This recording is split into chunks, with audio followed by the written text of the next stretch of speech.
Get ready to enter the Thrivetime Show. 3, 2, 1, boom. All right, Thrive Nation, welcome back to the Thrivetime Show on your podcast download. And this next podcast, I think for a lot of people, this particular subject is one that a lot of people struggle with. And so I come at you today with a desire to coach you up and not talk down to you. So I try to come in there and approach this subject lightly and be nice, but I also want to let you know that if you don't change as a result of this, then this was a waste of time, okay? So Small Business Finance 101. You've got to look at your numbers. If you don't look at your numbers, it won't help. Refusing to look at your numbers on a weekly basis won't help. So Dave Ramsey, the financial guru, the New York Times bestselling author, he says a budget is telling your money where to go instead of wondering where it went. Now, CNN is saying that the majority of Americans are wondering where their money went because according to the stress test, the test that the Federal Reserve did on the average American person out there, they found the average American cannot afford a $500 emergency. 63% of the American population, sad, isn't it, really, doesn't have $500 saved. So Forbes says 8 out of 10 small businesses fail. So the business world is no better. So here are the steps to being successful with your accounting. I'm going to give you the steps. They're just 6 steps. I'm going to walk you through them, and I want to get Wes Carter's take on this. I want to get Dr. Z, the optometrist's take on this.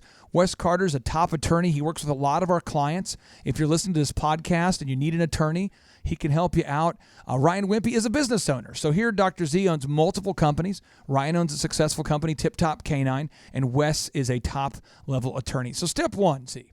You got to list out all of your expenses for the past 3 months. If you haven't done this ever, you got to just list them all out. Yeah. Type them all into a spreadsheet. Don't overthink it. All your expenses for the past 3 months. That's okay. That seems easy. It seems fair. Step 2, you must list out all your income for the past 3 months. Oh man, this is easy. Easy. This is easy. I've got now records those of this. little steps I gave you are probably 10 hours of someone's time right there. Okay, because that's a lot of time entering it all in, gathering it all up. A lot of people say, well, it's in QuickBooks. Well, if you don't enter it into QuickBooks, garbage in, garbage out. So you got to make sure your numbers are updated. And I've yet to work with a client whose numbers were updated when we first started working with them. Now, step 3, you got to know your profit per customer. The profit per what? The profit. And again, I've never worked with a customer at the point where we began helping them that they knew that, because it's hard to figure out how much of it is my fixed costs, how much of it is my variable costs. Well, they all spend different things, and these are averages. And so then you got to know your break-even point, and that's again takes a long time. How many deals do I need to break even? And so and then step 5, we're almost done here. Step 5, you got to set up an automatic, and you got to save an automatic amount of money. You have to save an automated amount of a percentage of your gross income. Again, you got to save an automatic amount, an automatic percentage. Now, see, when you decide to save, let's say 3% of your gross income, and it just comes out, why does automating your savings work? Well, because it takes if you don't have it to spend it, you don't think about it. And so automated means you take it out there before you get your little hot little hands on it. And a lot of people, how do you say this without being mean? Don't have self-control. And so if they get it, they're going to spend it. And that a lot of people would include me. So like for me, I mean, so what I do is I don't want to think about it. So I just set up boundaries, and I set up a budget, and there's a set amount of money that goes into a set account. I don't think about it. And that's how that works. Now, step 6 is you got to create a routine for looking over your accounting aggressively every week. Now, when you get big enough, Z, you hire people like controllers and accountants and bookkeepers who now work for you, and they look at the numbers every week. Well, exactly, and that's the steps in that direction. And so, when you start off, you don't go, well, I guess I got to go get a CPA firm to, you could get QuickBooks, you can start doing it on your own, but then as you grow, then you want to add things to it. And the other thing too is, Clay, is knowing what you're good at and knowing what you're not. For me, I needed some accounting help early on. I did need marketing help, but I needed accounting help. And so I had an accountant early on that I made a deal with. It was actually a patient of mine. And for a small fee per month, because I was a small business, right, he did it for me. And then as I grew, his fee grew. And then after 20 years, he finally retired. I mean, he was my guy for 20 years. But what you want to do, if you don't have that guy yet, is you need to set up a specific set time and a set place and a set workstation. And make sure you have all the things you need in place. If you need highlighters or computers or whatever you need, pens, notepads, you want to have it all ready so you can sit down every week and knock out your accounting. Sure. So I'm going to get into the brass tacks of executing this with Ryan. So Ryan, you and your wife, Rachel, in your business, who looks at the numbers more? Is it your wife or is it you?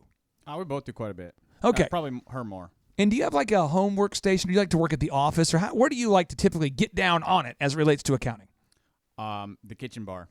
The kitchen bar. Yep. That's your spot. Yep, that's the spot. And how long does it take you? Does it take you hours or minutes? Or how long does it take you to do? I think a lot of people look at Tip Top Canine now and they see the success you're having. Many people are reaching out to you guys to get a Tip Top Canine location. But they might go, man, this guy's a wizard. It probably takes him. How long does it take you? Wizard. We run numbers on Thursdays and Mondays just to make sure we're looking at everything. So we're keeping tabs on everything. 15 minutes. Okay, but now it's up in orbit. It's running, so you just Yeah. have to keep it there. Right, we just keep it there. But see, if somebody's accounting is all screwed up, I mean, it might take them, and I'm just saying this from the averages I've worked with. I asked Marshall Morris, one of our business coaches.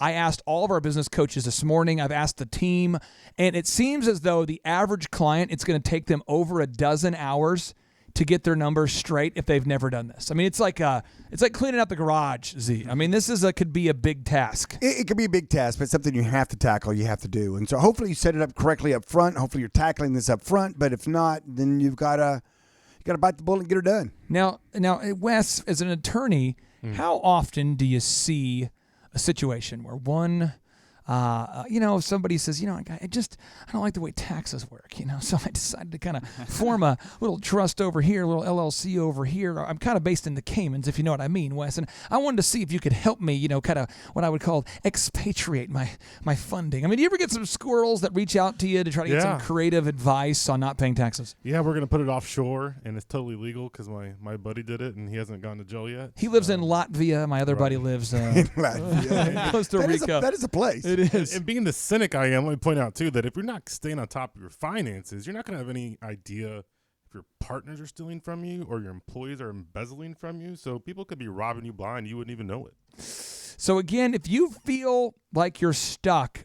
with your accounting, I encourage you to reach out to your business coach, but not looking at the principle I want to hammer home. You not looking at your numbers does not help it go away. I've tried that, to bury my head in the sand. Part of Dump more sand on me. Dump it. And I said to myself, it'll all be okay because tomorrow's a brand new day. And tonight I'll have a good night's rest and it's all going to be fine and daffodils and cotton candy and it's all going to be okay. But you know what? Ignoring it does not make the problem go away. Oof. And you have to be aggressive and you have to just tackle it and you have to be heads on and you just have to say, you know what? I'm going to get her done and it's going to be what it's going to be. And get it lined up and get it correct. And the more you put it off, the uglier it gets.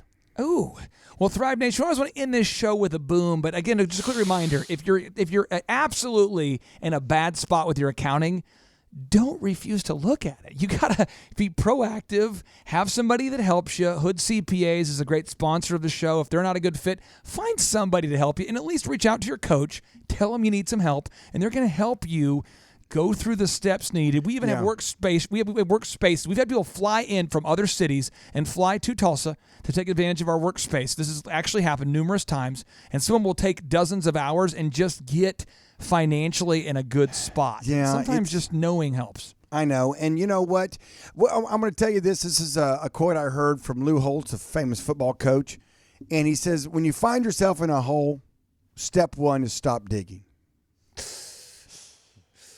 And if you're slinging mud, you just keep getting the hole deeper. You just keep slinging. So stop digging. Yeah. Understand that you're in a hole, and you know what? We're here to help you get out of it.